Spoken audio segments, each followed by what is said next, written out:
Tesvav Yud Gimel, right? Yud Gimel Adar Sheni Hatavshem Sameches Megillas Esther Shir Klali. Right, so we're turning in the Megillas Esther to the last chapter, right near the end of the Megillah itself. It's chapter Tes, Posik Kofar, chapter Tes, the 26th Posik Kofar.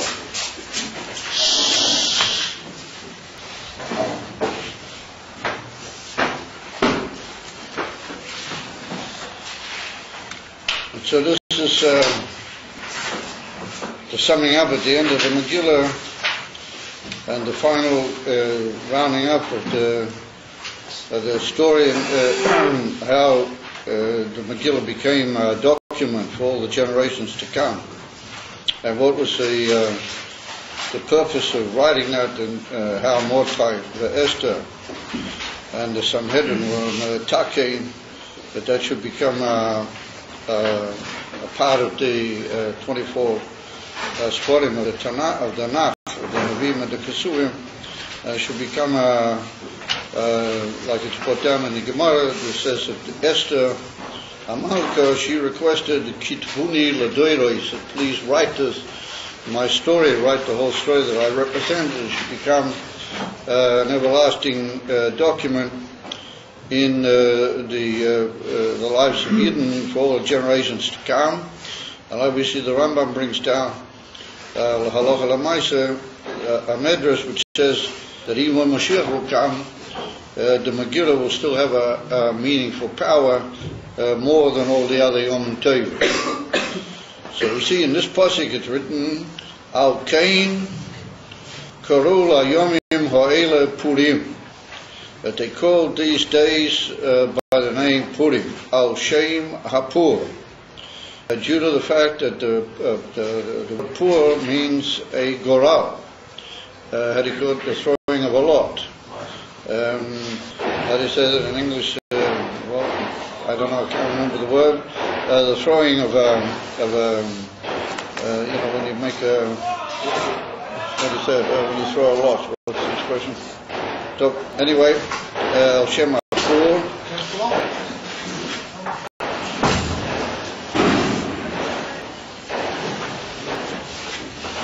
As well known,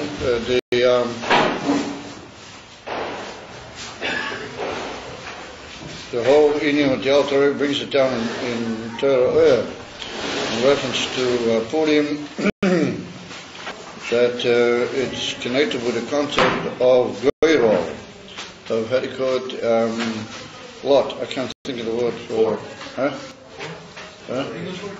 English word? Yeah. Lottery. Who? Lottery. Lottery? Yeah. No. Anyway, the idea of a goyrol, and we find on Yom Kippur also that the Kohen Gadol had to throw a goyrol. He had to throw a lot on the two goats. One became the so'ir, which was offered as a korban taken inside into the Kodesh HaKadoshim, and the other became the soil azozer. And therefore we have the famous statement in the Tikkun Zohar, which says that the word Kippurim, Yom Kippurim, is a comparative word, meaning it's a day like Purim. Kippurim, Yom Kippurim is like, it's a day which is similar to Purim, meaning that Purim has in itself a similar Inyan of a lot. This time the lot was thrown by Haman. He threw a lot in order to decide when he was going to do it, and on Yom Kippur the Kohen Gadol throws a lot. However, the thing that links the two of them together is that a lot, a goyrol, is a thing which is l'mayla me'das. It's l'mayla miseichel, that you commit yourself to however the lot will come out, that's the way you're going to act.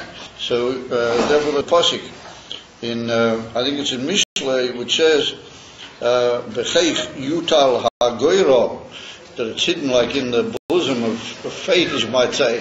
The girl, Umeyesh Hashem Kol Mishpatei.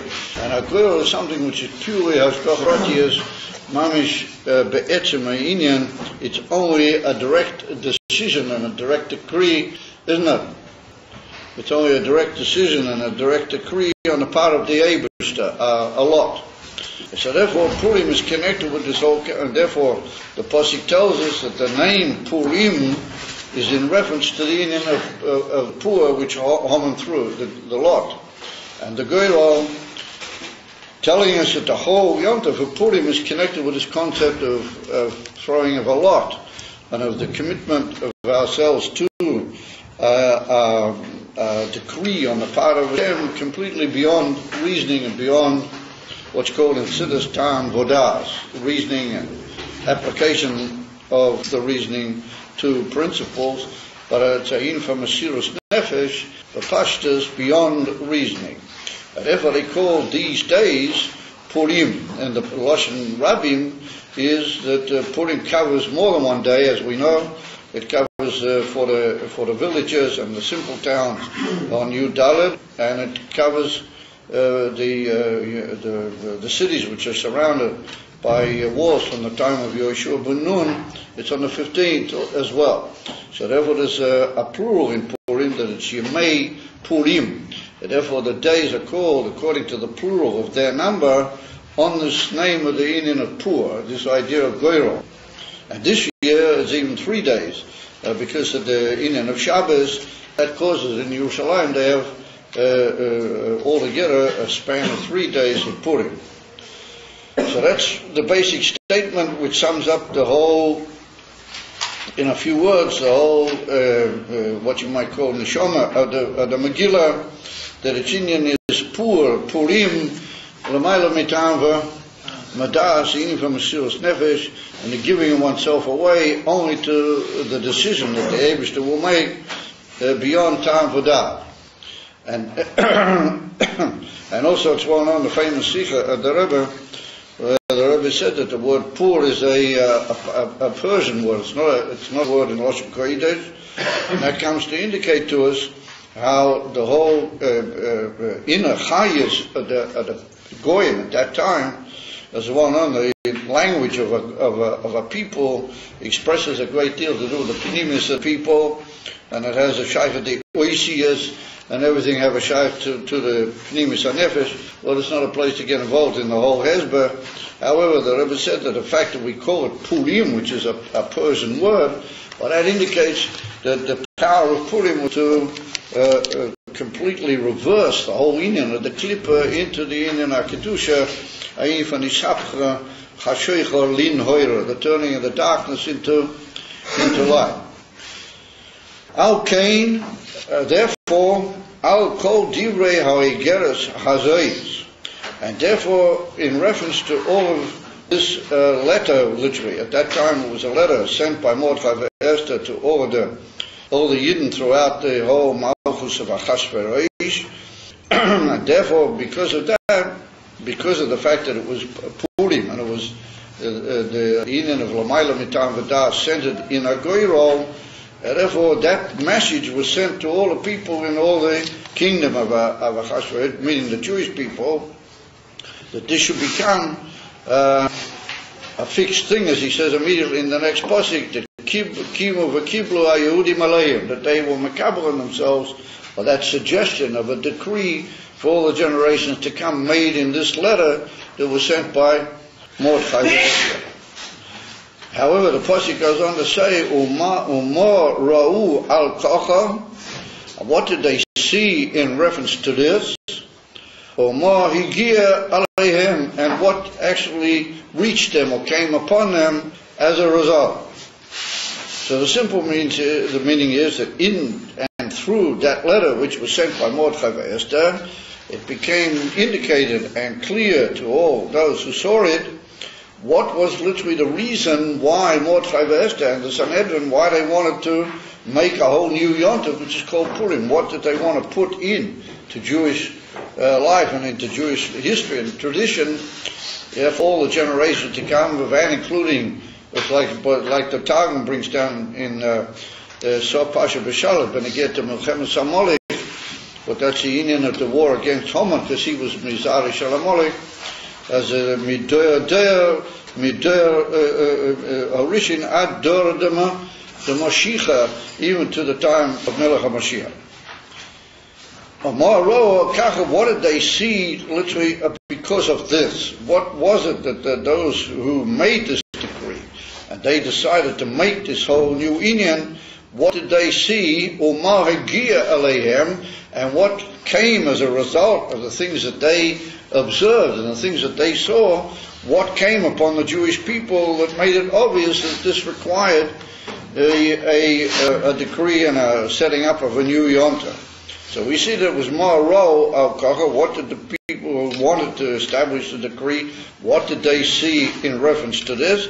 And then Mo'igia Aleim, what came as a result of that? In other words, that all those people were involved at the time that it happened, what did they see? And as a result of that, certain things came upon them and became the fact in history and in the situation. And on that basis, they wrote the letter asking the Jewish people to take it as a yontif, and their answer was that Kimu v'Kiblu Yehudim, that the Yidden Taka received it as a yontif for all the generations to come.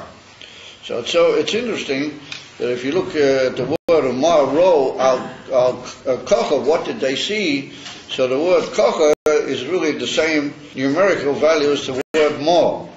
It's written Ma'aro al-Kocha, but that's 45, and so is Ma is also 45. And then it goes on to say, Umar Higia Eleihem. But we see there's a tremendous emphasis in the Pasuk on this concept of Ma, or Ma, but we'll go into that a bit further along in the piece. So it comes along Rashi. Rashi says, do you have people have Rashi in your books there? Yep. Yeah. So it comes along Rashi and he says, Umar Lo, what did they see? Or Aigeres Azeis. Nikviu Hayomim Ha'ila, that through this Igeres which Mordechai and Esther sent with the Roshus of the Sanhedrin, then these days were fixed, and therefore they were all written carefully that all the coming generations should be able to benefit and know how to keep the Yontif and on what basis.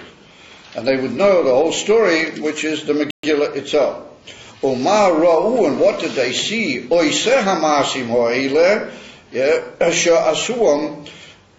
did the people who were involved in the actual doing of the whole thing, which made up the story of the Megillah, what did they see that they did them? In other words, why did they continue, or why did they make those ma'asim significant? What did they see in the things that happened that was so significant that they should want to fix it for all the generations to come? Umar Higia Aleihem. Now here is the interesting thing. Rashi says that what came upon them. So take a look now, let's see what Rashi has to say about that. What did they see in the ma'asim that they did them? And then what was the result of those ma'asim that they lead to the significance of a historical document like the Megillah? So Rashi says like this: Ma'ro Achashverosh, what did he see? She nishtamesh beklei hamikdash, or beklei hakodesh. What did Achashverosh see that he used the kelim of the Beis Hamikdash? Umar Higia Aleihem, and what happened to him as a result?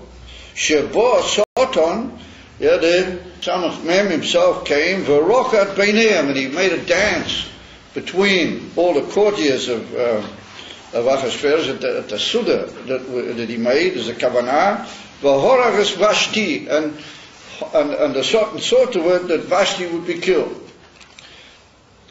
In other words, Ma'aro, in other words, what made Achashverosh use the clay Hamikdash, and look what happened to him, what he did. When he used the clay Hamikdash, then all of a sudden came along the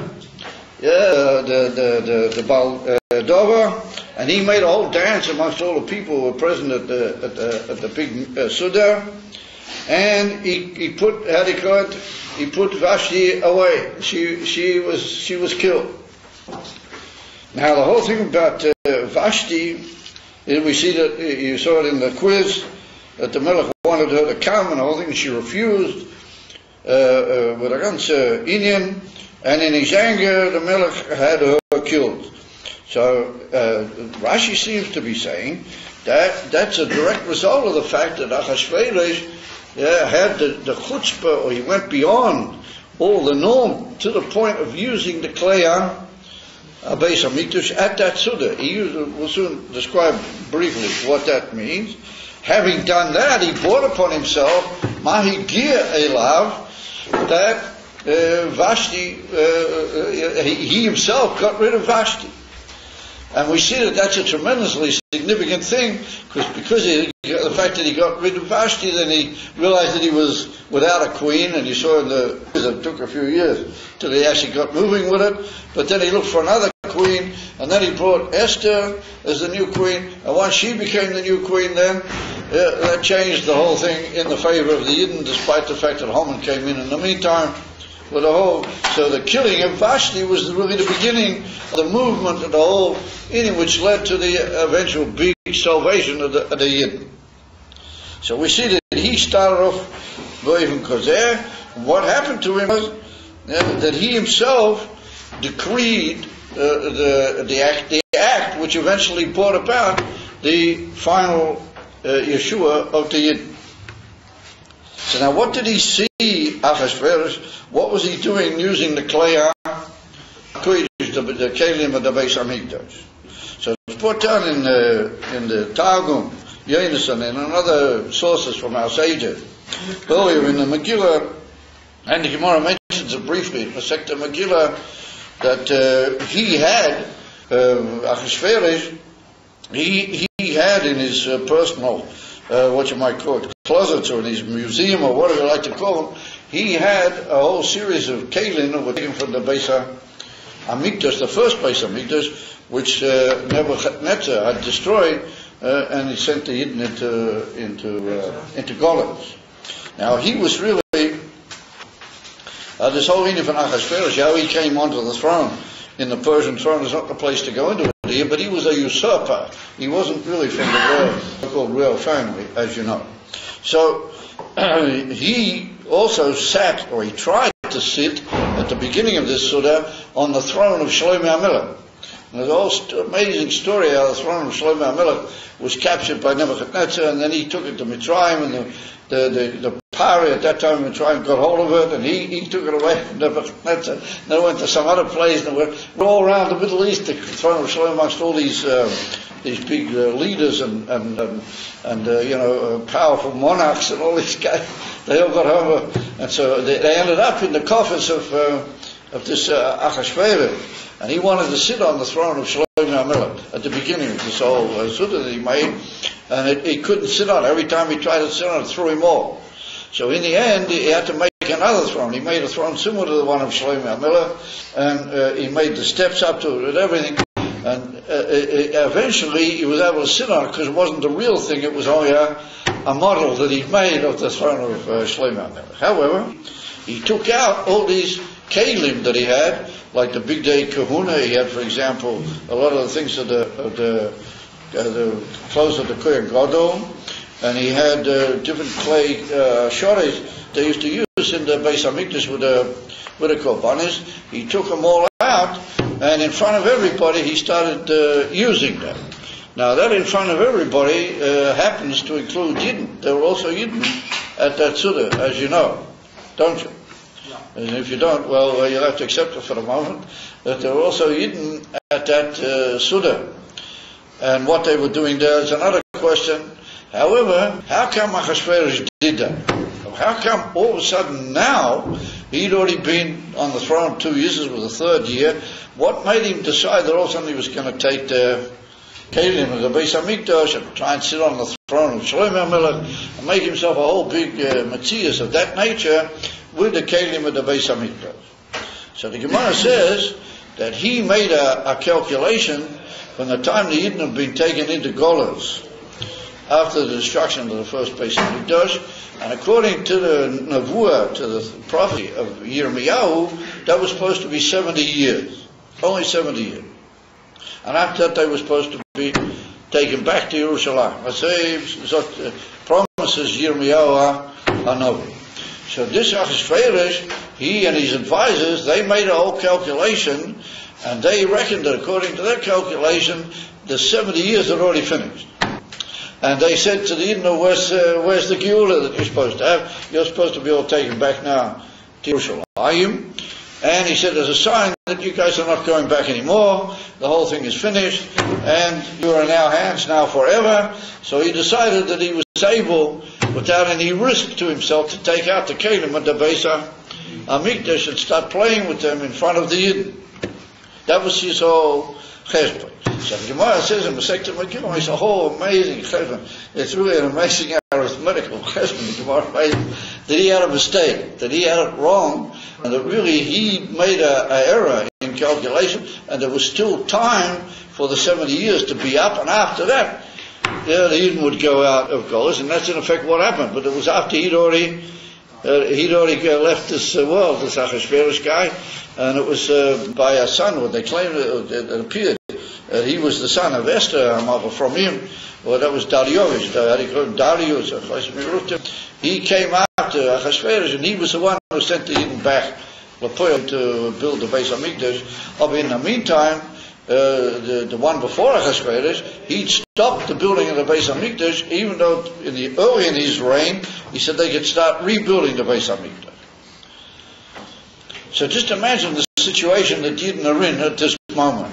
They've already been 70 years in Golos. I mean, approximately 70 years for sure. And comes along the king of the Persians, and he says, no, you guys have been, and that's it. Forget your Nevuah, you're under my thumb for the rest of eternity. You're under our thumbs, and we are the ruling power, and you guys have got to just accept the situation. The earlier king had said that they could build the Beis HaMikdash and gradually start going back, and then he himself stopped it at a certain point, and then came along this Achashverosh, and he said, no way, they're going to build the Beis HaMikdash, and he made a further royal decree to prevent any building of the Beis HaMikdash. And you asked in the quiz, what did he promise? He would give Esther at the whole thing, and he said he would give her at Chatzia Malchus. He would give her up to half of the kingdom. So Rashi brings, and also it's put down in the Targum Bariches, that he meant with that, I'll give you anything, but not the building of the Beis HaMikdash, because he said that, as Rashi says, that the Beis HaMikdash was exactly halfway away in the distance of his whole kingdom from where he was to the Beis HaMikdash, was like halfway. And then you go not halfway and you would still be in his kingdom. So he said, Ad Chatzia Malchus, up to half of the kingdom, only up to there, not including. In other words, I'm not prepared to build the Beis HaMikdash, and that's how it was. Even after the whole tremendous Yeshua occurred, the Gemara says that Achate Avdei Achashverosh were still the servants of Achashverosh. I just have to Gemara SHK Megillas that the Golos was terrible. With all the things that he did for the Yidden, he refused b'shum even to Esther, he refused to allow the building of the Beis HaMikdash to continue. So here we are in a Matzav that he says that the Yidden are also under the impression that maybe he's right, the Golos is finished, and it's not going to ever be Geula. That's it. You're under the thumbs of the Persian kings, and so he says, here I am, I'm the Balabas, you guys have had it, your Beis HaMikdash has stopped anyway, forget about it, and he takes out the Kelim and he starts using the Kelim of the Beis HaMikdash in front of everybody. Now, who were these Yidden? Who were they? Does anybody know? Who were these Yidden that he was doing it in front of? Are the ones that they said, oh, yours, we have to go to the Suda of Achashverosh because it's such a great thing for us that we should go. You don't know the whole story. That it's written that Nenu Misudas Oisa Harosha. They had a Noah from the Suda. The Gemara says in SHK Megillas that they went and they had pleasure, and that was part of the big, how do you call it, kitrug against the Jewish people, how do you call it, the accusation against the Jewish people. So a lot of people learn that they were Nenu Misuda, that they enjoyed the Suda, they ate the Suda and they enjoyed it. So the Rebbe brings down a famous sikha that if you look carefully carefully in the Gemara and you learn the whole thing carefully, you see that can't be the pshat. Because also we had in the quiz, what didn't we have in the quiz that the king said that they would have these guys in charge of the household, but they would do for everybody whatever they wanted. So it's brought down in the Gemara that they also said that if there's any Yidden there, they can have kosher food, even with the and with the best extra, and with kosher wine. And Mordechai was he was placed in charge of the kosher food. The king knew that he was a Yid, and the king put him in charge of the kosher food. And Haman was straying around, and Haman was in charge of all the treifa food. So we can't possibly say that the kitrut was that they had hanoah from the Suda. So what does it mean that they had hanoah from the Suda? You don't know the pshat of the Rebbe? You guys never heard of the famous Pirush of the Rebbe? So the Rebbe said that there was a whole lot of Yidden that they said, ooh, wow, isn't this amazing? Achashverosh is inviting us. Ooh, isn't it great? You know, we're going to be a big political power now. Are you answering a telephone? No. If you're answering a telephone, then I don't lay it to you.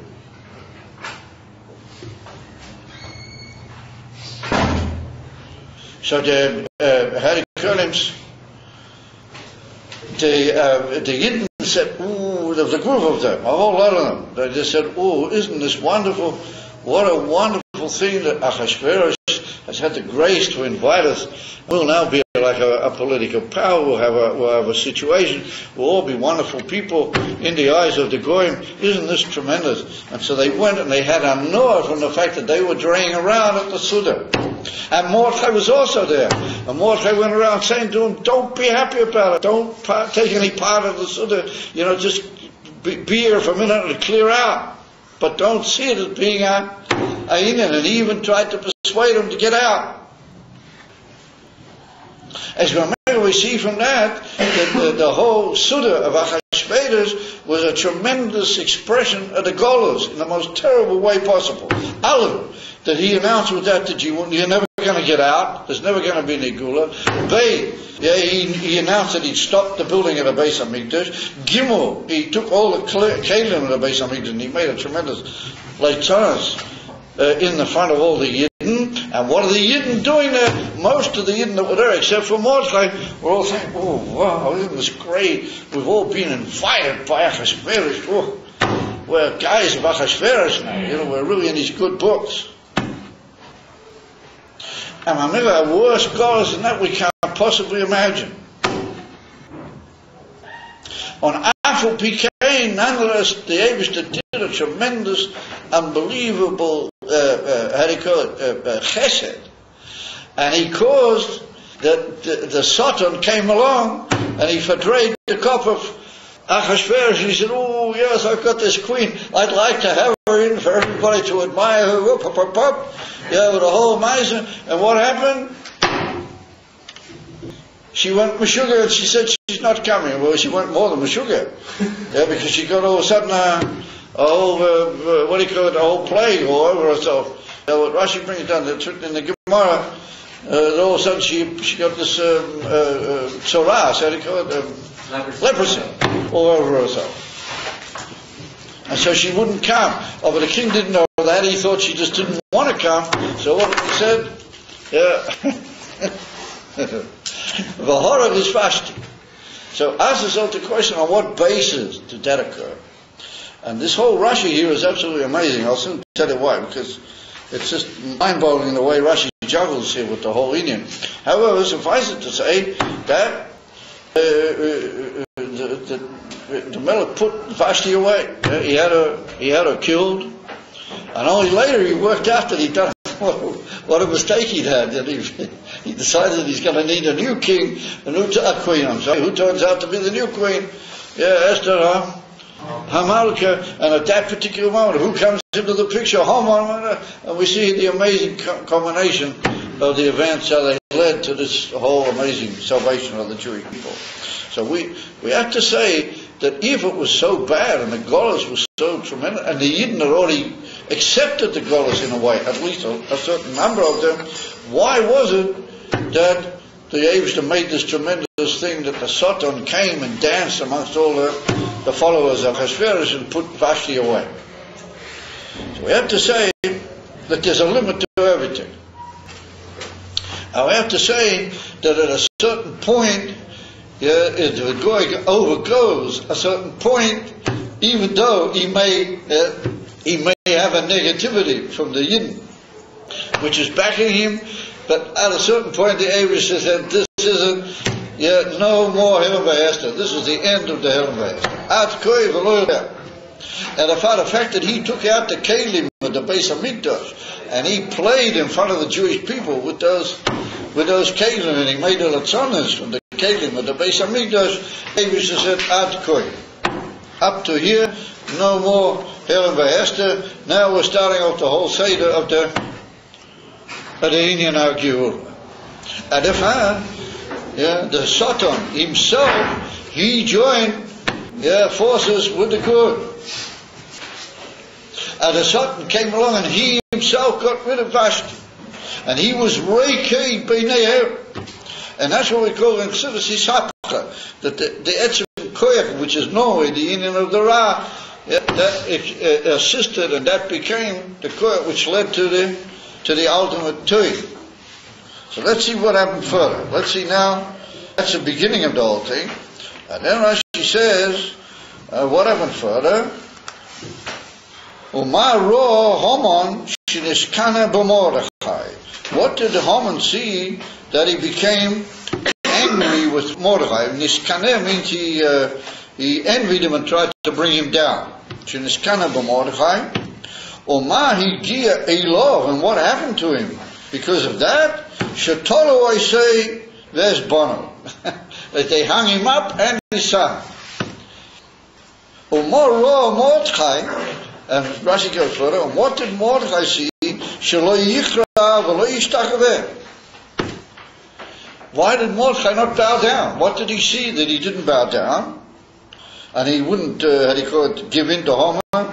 Omar Esther, Shezimno Haman. And what did Esther see? That she invited Haman to the Suda. We have to in the whole quiz here, the whole business, that she made two Sudas. But she invited Haman to both of them. What did she see that she invited? And in those two cases, Rashi doesn't say what was the Higia Alayim. He just said, what did Mordechai see that he didn't bow down? And what did Esther see that she invited Haman to the Suda?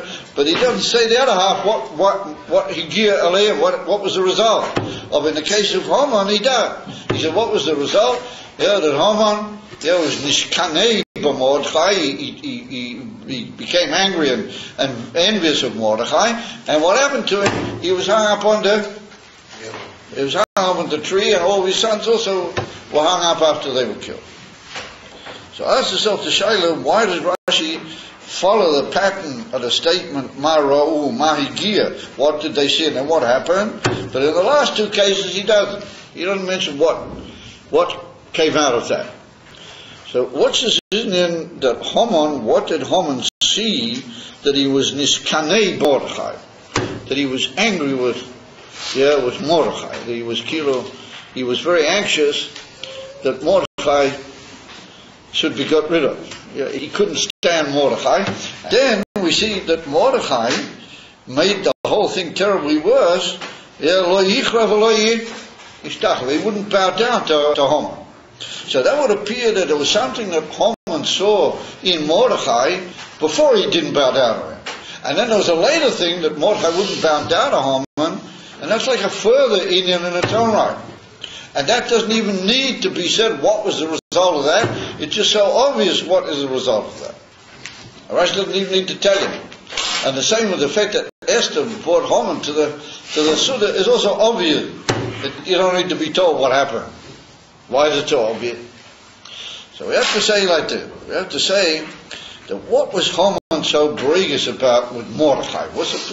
Before Mordechai didn't bow down to him? What was the big union?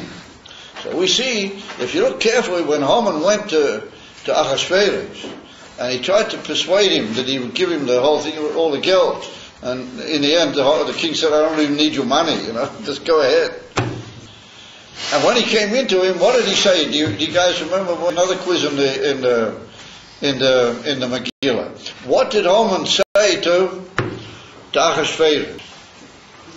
He said, there is a people in the whole of your, there's Yeshnoi, Am Echad. There's a people in your whole kingdom, and they don't obey your laws. Yeah, very nice. No, it's not that they don't obey your laws, but they've got their own laws which are different from everybody. On Mamela, that causes, and in certain cases, they don't do what you want either. If you look carefully, that's what he said. He said, Doseim shoynois mikolam. Their way and their religion is different than all the peoples of the world. And that brings it, sometimes they don't do what you say as a king either. And then he said, it's not kedai to leave them. It's not kedai to have them. In other words, what was the problem that Haman saw in Mordechai and in Yidden, Beklal? He saw that they were different than all the other people. He saw there was something in a Yid that Doseim Shoineis Mikolam in such a way that made them another Matthias altogether, and Haman just couldn't take that. He wasn't able to bear the existence of another people called Yidden. And he saw in them the very essence that a Yid is not like Goyim. He doesn't do things the way Goyim do them.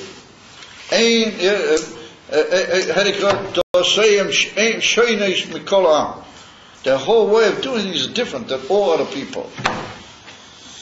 It's not kidai for the Melech to kill them.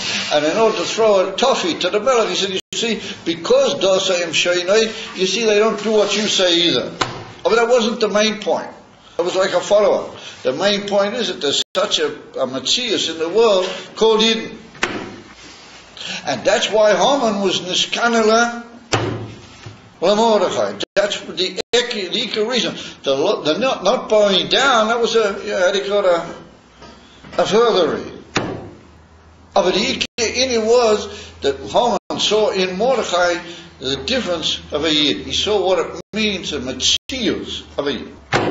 The very fact that there's such a thing called a Yid, and that he acts the way a Yid does. Now we have to remember that a lot of the Yidden at that time, like we saw, they were prepared to, or at least they got on well with Ahasuerus, and politically they were very good with him, and so on the whole Maisa. So the Yidden weren't all that tremendously, openly frum, or how do you like to call it, at that particular moment. And yet nonetheless, Haman picked up that a Yid be'etzem minyona is different than everybody. Nishkane Haman LaMordechai. So he said, what was the eventual outcome of that? Oh, that's what brought Haman eventually to his downfall, was the very fact that he couldn't take Yid. He couldn't stand the fact that there's such a thing called a Yid, and that a Yid is by definition different than all the Goyim. And Mela, that led him also to be Nishkane Mordechai, as we'll soon see in a second, because Mordechai gave that out in a very special way, as we'll soon see in a minute. However, Haman couldn't take, and what eventually brought Haman down was the fact that he had to do with that exact fact that Yidden are not like all other people. And anyway, since there were so many people that were politically good with the king, and there were so many people that had what you might call pull, and Mordechai himself had pull. Mordechai was a Yeshiv B'Shar HaMelech. He was a big nod by the king. As soon as Mordechai heard about the Gezeh, what should he have done? He should have established a big political lobby. He should have run around to all the big nods, and he should have gone hither and thither, and he should say, come on, let's work at this guy, Ahasuerus. Let's work, and let's pay money, and Haman's prepared to pay, we'll pay more. Let's get rid of this whole thing. Yeah, let's work at it. What did Mordechai do? Exactly pink for care. He did the most Meshuggah thing he could do. He put on sack for ashes, which wasn't a good thing for him to do. He couldn't walk up close to the Shar HaMelech in his Amitzot Maisa, and he went around in town saying, oh, you're foul. And he said, Yidden do tshuva, Yidden. And he took together all the children, you know the famous mass, he took together all the kids. That's what the Rebbe said. Take all the children together. He got up to all these guys, all these chastronim, you heard about them today in the quiz. He got all these camels and mules with hundreds of soldiers and the whole army of Achashverosh with hundreds of miles. Yeah, he said, oh no, he didn't do tshuva. Maybe try to find some sort of militia, set up an army, do something to fight the whole situation. Now, Mordechai ran out of the city and he said, Yidden, just be Yidden, come back and be Yidden the way it should be. Get all your children together and get them to say the 12 Pesukim of the Rebbe. Because that's exactly what happened. You know the story. Haman came walking along and he saw all these kids and he called them over. And he saw Mordechai standing with him and he called out one of the kids and he said, Psoikli Psukayich. It's written in the Medrash. He said, tell me what pasuk are you saying? So what pasuk did he say to him? I can't hear you. Well, he said to him, Utsu Eitzu V'Sufa. V'Oid Psukim Misukse. So Haman heard that. All of a sudden Haman said, that's a sign that I'm not going to be much there. I say, stay taught in the Medrash. So what's this in from Psukli Psukayik? Tell me what pasuk it is that you're saying. Because the pasuk, the psukim that the kinder say, that has an effect on the whole Metzius of the universe, not just the particular area where we happen to be at the moment. But that swings the purim, it swings the goyrel. The whole goyrel can swing in another direction, all based on what pasuk the kinder happen to be saying. And therefore Haman said to the children, tell me what pasuk are you saying? And when that happened, well, that brought out the whole, what's called inner mahus of the Eden. It brought all out the Mordechai being the Rebbe at that particular generation. Mordechai got them all together and he got them to a situation which unfortunately we don't have this day. He got them to listen to him and they all decided that they would become the followers of Mordechai, and they felt that with following his words and his ways, that was be'emes the way to the Yeshua. And therefore they became, how do you call it, not just Yidden, but they became Anshei Mordechai. And therefore it's written, what was it that he saw, Haman, he saw that the Yidden were Am Mordechai. Take a look in the Megillah. He saw that they were the people of Mordechai. So if that's the case, then Haman said that he's destined for the tree. Because it brought down that he built the tree and he wanted to go up. Chassidus explains that he had this tremendously high idea of Haman, that he was going to go up so high that he would just bring down a decree on the Yidden and it's a kilo that nobody would have any ability to stop. And it's written that the Yidden went even higher than that. They went into their shore, their source Lamaila, which is higher than all the other sources. And he got up into this Pneumius Amakiv, and therefore he went on to the gallows, or not they. In other words, that the Eden played him at his own game and they got up into an even higher makif than he thought he was going to get. And so therefore that's what written at Nishkana b'Mordechai, and then afterwards he went onto the tree and he was hung, because it wasn't really the etzem inyan of Mordechai per se, it was the inyan of the Yidden be'etzem, Nishkana b'Mordechai, because of the whole Indian, what he represented as the Am Mordechai, as the leader of the Jewish people and the representative of all this Indian that didn't represent Doseyim Shoinai Mitzad the Shurish, and their Neshama, they're completely different. So then Rashi says, if I remember, that's what he saw, and what really happened to him was Kachva V'Ka. Omar Ro Mordechai Shelo Yikra V'Lo Yishtachaveh. Look, that's included in what we just said. Mordechai didn't bow because he's a Yid. What did Rashi mean? Even though it's brought down in the Gemara, but again to a certain inyan, but we haven't got time to go into that. He said, what does he mean that Mordechai lo yichrav lo yishtachaveh? What did he see for that? So the whole big shaila, what did Haman do that everybody bowed down to him? What was the story then?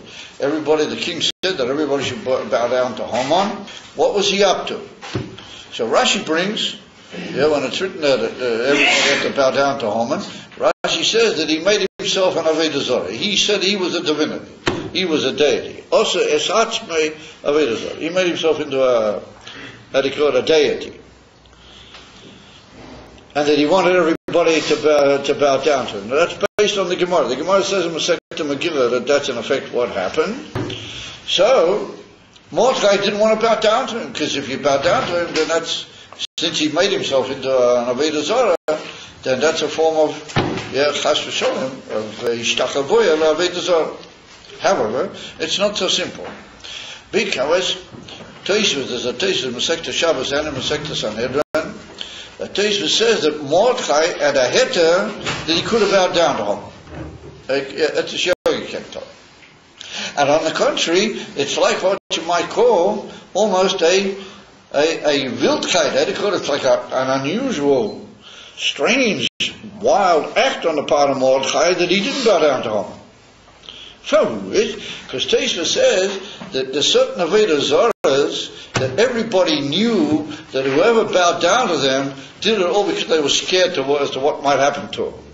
Remember, where everybody bowed down to that Avodah Zarah only because they're scared of what might happen to them, it's not really an Avodah Zarah, even though it is, but it's not. And there's like a limit schus on you if you bow down. And Rava, even though Abaya disagrees with him, but Rava paskins that you patur. You can't get any punishment if you bow down to such an Avodah Zarah. So Taisha says, according to Rava, what Rava's not good, Rava's fine. Abaya disagrees, but Rava says like that. Then why didn't Mordechai go to Rava, and he had a beautiful excuse not to bow down to, to bow down to him. He had a good excuse to bow down to him. Now why on earth would he want to bow down to him? Because if the matzav is such that there's a public pikuach nefesh of the whole Jewish people, a whole pikuach nefesh of the constant Jewish people, and anyway everybody knows that they only bowed down to Haman out of fear, not because they really felt he was anything. Even the Goyim didn't believe he was a getchke, but they believed he was a divinity. No, then everybody was scared of him, and everybody did bow down. Mordechai wasn't prepared to be scared enough to bow down. But if he had, then he would have saved the whole thing. Haman would have been pleased, and he would have gradually cooled down from the whole thing. But the fact that Mordechai was a big representative of the king and the whole thing, he wouldn't bow down. And after the Rebbe asked the Ebenezer and others, they bring down, and they say, how come Mordechai did that? If he got a heter, then bow down and keep things quiet. Keep things quiet. Don't wake up trouble and then have to find a whole way out of it. And it's big trouble. It just bow down and be like everybody, and everybody knows it was only out of fear. It's not all that terrible. Get it? And so the Rebbe, in a famous sikha, the Rebbe said it's even more than that. It's mamish putting the whole possibility of the Jewish people continued existence into a sophic. How come that Mordechai did it? And he seems to be the only one that actually interfered with Haman in such a way. So comes along Tosfos over there, and Tosfos says that he did it as Kiddush Hashem. Now that's a very fascinating idea. That Tosfos says that Mordechai wanted to be Mekadosh Hashem. He wanted to sanctify the Eibishter's name. Kiddush Hashem. He could have done it al Pidin, but he didn't want to be Mechal, the Eibishter's name. He did it as Kiddush Hashem. And this is another teretz that, according to one opinion in a Midrash, Haman actually wasn't just that he made himself into an Avodah Zarah, but he hung these things on his garments, and they were mamish idols. You remember, if you bowed down to them, it wasn't just the sort of thing that people did only for fear and for position, but there were a lot of people who bowed down to them genuinely. And therefore Mordechai didn't want to take that chance, and therefore Al Pidin he did the right thing, according to one teretz. According to the other teretz, Tosfos said it was purely the Inif and Shem Shamayim. And he called Kiddush Hashem, Kiddush Shem Shamayim. So to give you some idea of what that's about, you know the famous beer from the Rebbe when they get to Yud Beis Tammuz. You know the famous story that happened on Yud Beis Tammuz when the Friedrich Rebbe was taken into prison. You know the whole story, basically. You guys know a little bit at least what Yud Beis Tammuz is. I mean, you ever heard of Yud Beis Tammuz? And they took the Friedrich Rebbe into prison. So the question was asked, why did the Friedrich Rebbe take the line he did? He woke up all these Chassidim, and he himself stood against the whole Russian regime at that time with Mesiras Nefesh. The best thing is, pack all the Chassidim up, tell them to get away, tell them to run away, tell them to flee, tell them to go someplace else. You yourself try and get out, and start all over again in another country. Why did the Friedrich Rebbe say, Dafki b'makom zeh, we have to go and wish with the Mesiras Nefesh? Why was it? And he got himself and he got a lot of other people into trouble. Big trouble. To the point that he almost lost his life. Big trouble. You know the whole story, they almost executed the Friedrich Rebbe. And I remember why, Bishvil, just take the easy way out and clear out.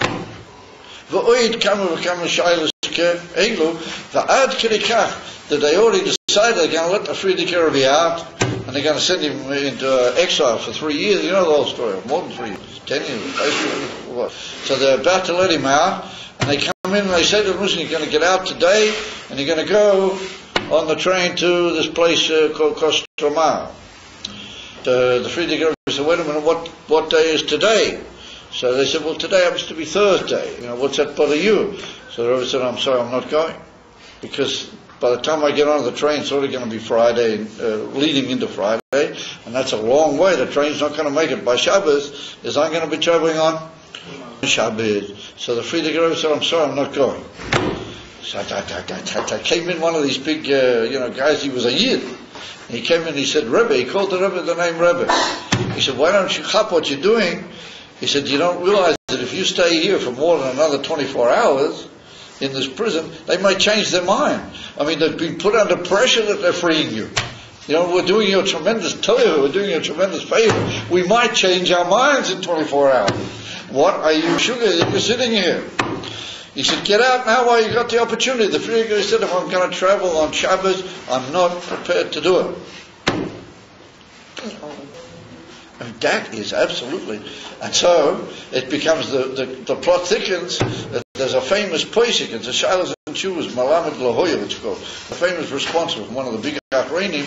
He writes that you can actually travel on Shabbos in a train if you got on the train perfectly beheta, and you'll get off the train after Shabbos. And if you got on the train before Shabbos, you get off after Shabbos, and the drivers of the train are goyim, and the whole thing has got nothing to do with you. They're just doing what they're doing. You just happen to be on the train, and if there's a big necessity that you can do it.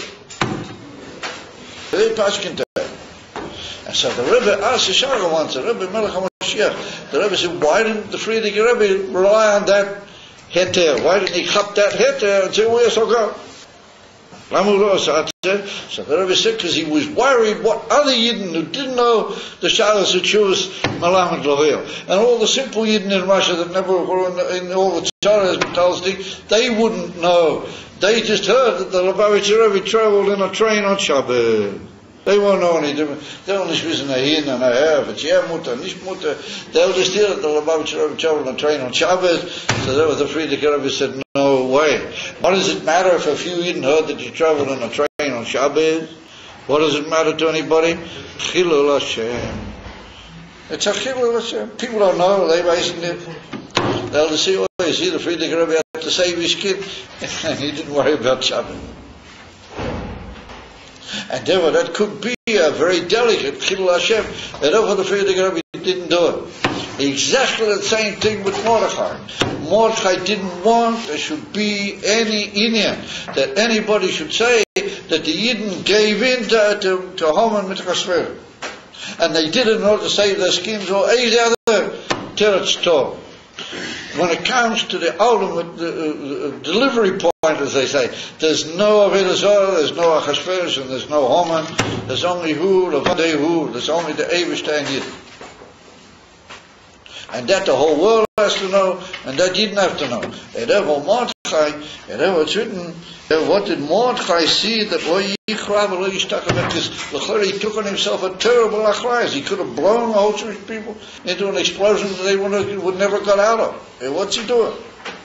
And therefore Mordechai relied on the fact that there's a certain type of Mesilas Nefesh, aimless at tshuva. You have to do it because it's the union of the etzem union of Yidden with the Eibishter. And Davkali, if you do things that way, then what happens? Nisim happen. And that's what happened to the Frierdiker Rebbe, one nest after the other. One nest after the other. And that's what happened here, as I'll soon point out. And then he says, Ma Ra Esther, what did Esther see? Shazimna la Haman. What did she want? That she brought Haman to the doers. And he got to the Suda with Achashverosh. Now there are many reasons given in the Gemara. There's a list of reasons about this long. In the Gemara, all sorts of different opinions, all sorts of different shittas, why she brought Haman to the Suda. And Rashi brings down one of them. Rashi says that she wanted to make all the king and everybody, so look at this Haman, what's going on with him, and they get envious of him and begin to question his motives, that he seems to be creeping everywhere, and even the queen can't make a Suda unless she has Haman. She must have him. And so the king began to think maybe there's some sort of strange little relationship going on between her and Haman, and that she wanted that the king should think that way, which is dangerous, and then she should swing it in such a way that he would see that that's not the case. But in the meantime, she wanted to turn all of the people and the king and everybody against Haman, that they would be anxious, as it were, to get rid of him. The only thing is she was putting herself into a sakana that they might want to get rid of her as well. But what is going on here? Why is it that Esther took such a step? Why did she get herself into such a tremendous thing? Just make a suda with the king. Tell the king about Haman. Tell him, listen here, this is Haman guy, and you'll be on good terms with him. Why did she have to bring Haman to the suda? Wasn't she reingebracht?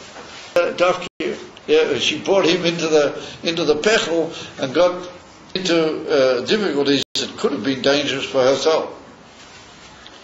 So once again, we have to say it's the same basic nakuda that Mordechai went with. That when you're dealing with the ultimate issues of humanity versus the Eibishter, and you're dealing with the ultimate inyanim, you don't look at your own benefit, you deal only with the Indian Kamoshahu. If I remember, Haman at the full B'emes Lamiti, he had to be got rid of by all the possible holding points that he could have had. By bringing him to the Suda, she got everybody, all the courtiers, and therefore somebody suggested to hang up Haman. Even the king himself didn't fall on the idea. Now who was it? Yeah, Charvina. He was one of the guys to hang around the place. All of a sudden he said, "Oh, maybe I hang up this Haman." Look what he said. In other words, that she wanted that the whole Metzias of the Goyim themselves should vomit out this Haman guy. And if she brought him into the whole pechel that she made, and into the whole pudding that she mixed together, that he has to be involved, and that all the Goyim themselves will vomit him out. In other words, this whole idea of Isavka. And the Alter Rebbe brings in Torah in a more delicate way. The Alter Rebbe said that by doing that, she took Haman up into a shayra, where she, like being a Yid, as we said, her shayra is higher even than Achashverosh, and even than Haman together, and she got up into a very high madrega, and through that she was able to make him fall immediately. And then we see immediately afterwards, mamish, a few minutes, the king says to him, hang him up, and the next thing he's hanging on the tree. It all went right down like a ad mahero yot story. The mamish went in seconds. The next thing he's hanging on the tree.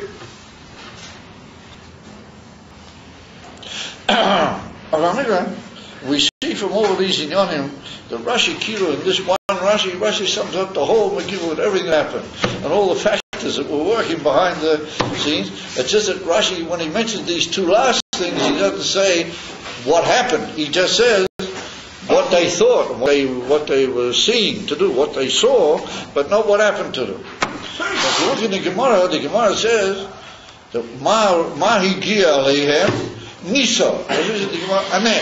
In the case of Mordechai, lo yichra v'lo yishtachve, and that she brought home to the Suda, it happened a nes. Rashi doesn't even bring that. He lacks the whole Lashon of the Gemara. He doesn't even bring that. In other words, what was Higia, what reached them by having seen what they saw to do was nes. L'mayla mitam v'da'as and l'mayla medida v'akbala, a nes. So now it's well known that the whole Indian of the Megillah is not open nisim. I think you had on one of the columns there, the questions, written concealed miracles. There was one of the columns that you guys had today on the concealed miracle. Am I right?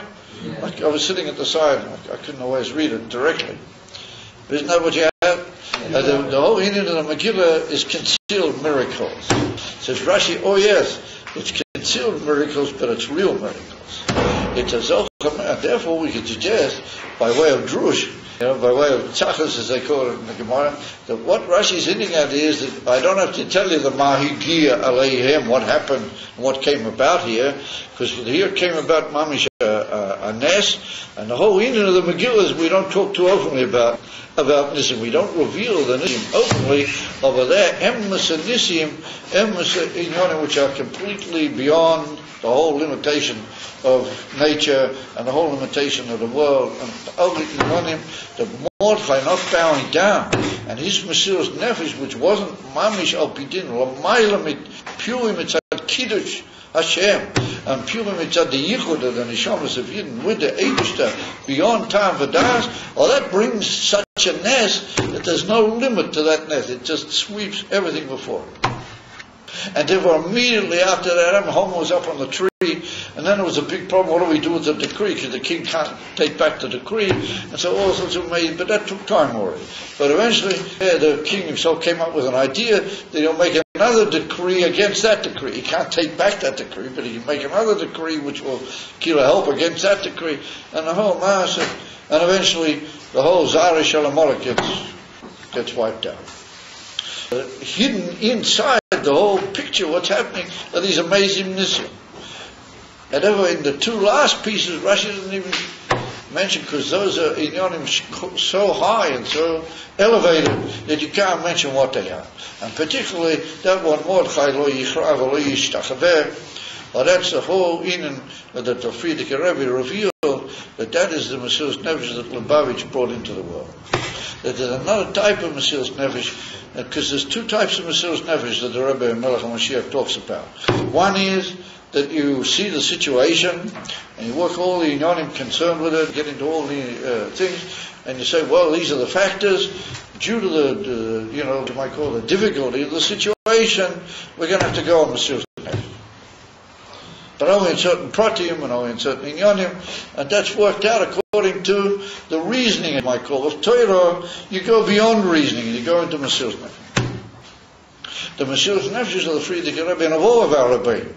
When the Alter Rebbe went into prison, it wasn't that type of Mesiras Nefesh, for sure it was.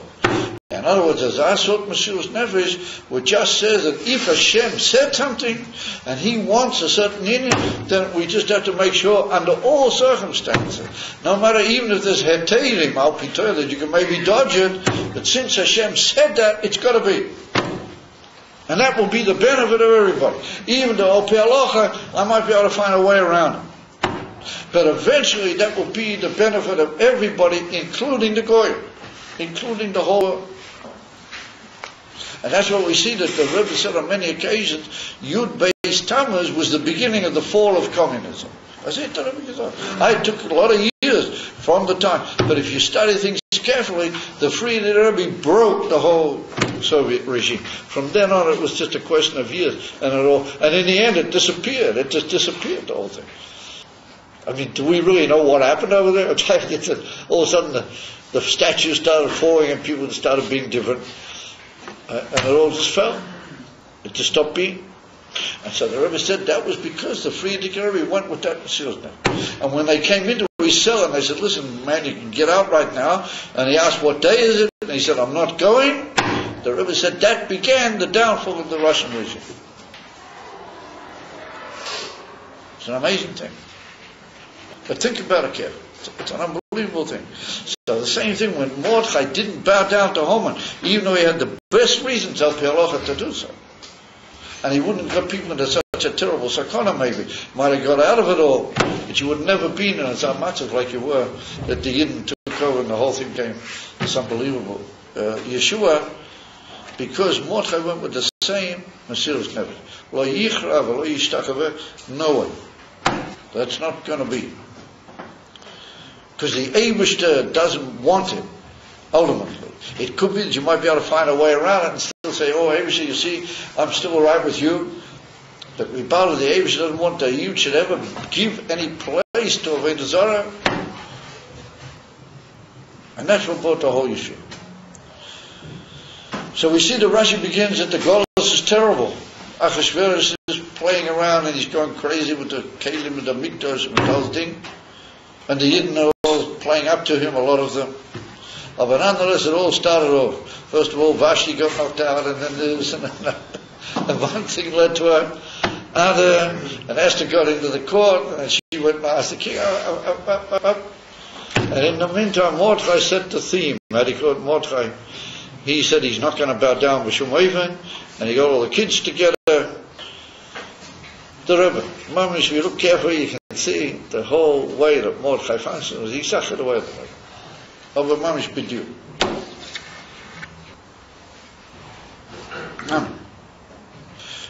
What I'm trying to bring out to you guys is we're in a very difficult situation right now. Also, the Golus is terrible, and it's getting worse from day to day. And Rachmani Niklan, just like then there were Yidden that they played into the hands of the Golus. And here we got the whole Medina is being run by these Meshugoyim that they're playing into the hands of the Golus. Rachmani Niklan, the most terrible way. And there were all sorts of Meshugoyim throughout the whole world. Saying, oh yes, we're running the world, we are the big boss, we are the big bosses, and we're going to take over Iran. Haman. But his name is the same numerical value as Haman, or the one before him was called Humayni, but they told me that's in the Persian language, just Haman. Not that I'm anxious to talk Persian, of course. But anyway, that happens to be the Matthias, and therefore we see that the whole thing is all growing again. The difference is that in those days, Mordechai was playing for tremendous stakes of preserving the Jewish people. Mordechai today, the Rebbe, is playing for the whole world. He wants to say, and he's out, because he's the Melech HaMashiach, he's interested in the whole world.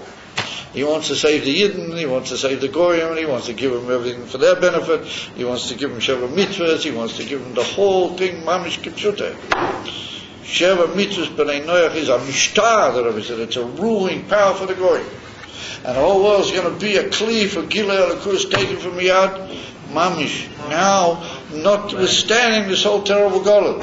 And as we see in a few minutes, the whole thing changes. He has to bring him to the Suda. And he's already gone. And that's what's going to happen now, but we've got to live that way, we've got to believe it. We've got to stop believing in all these crazy things. Like the government and the army and all this. Forget them. They don't exist anymore anyway. Got to forget it. No state, no nothing.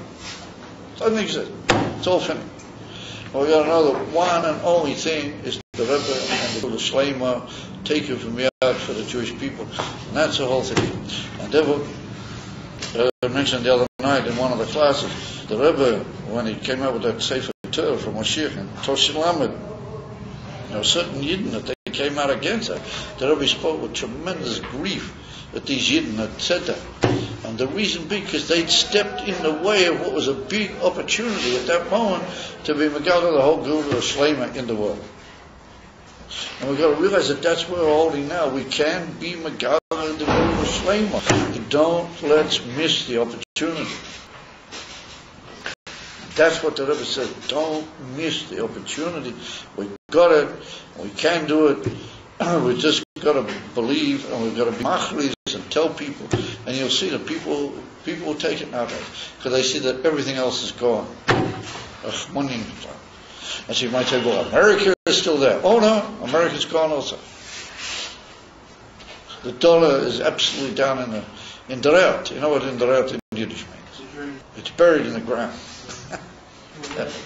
The dollars had it, everything's had it.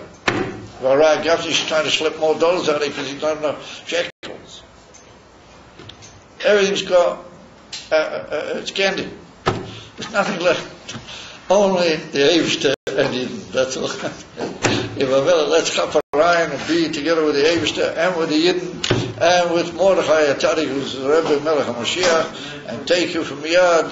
We'll have a lot more than what the Eden got then. They got their salvation, they came back into the world, and everything. We can bring the whole salvation for the whole world. Amen. He wrote. So one second. First of all, we've got to give prizes. So the first prize, I understand, is due to...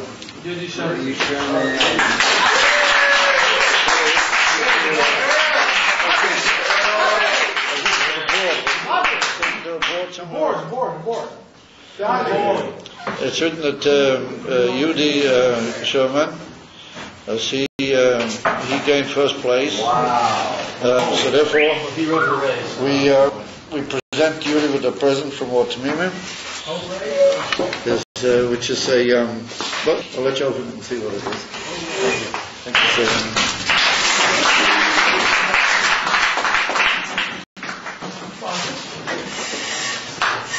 The camera's on.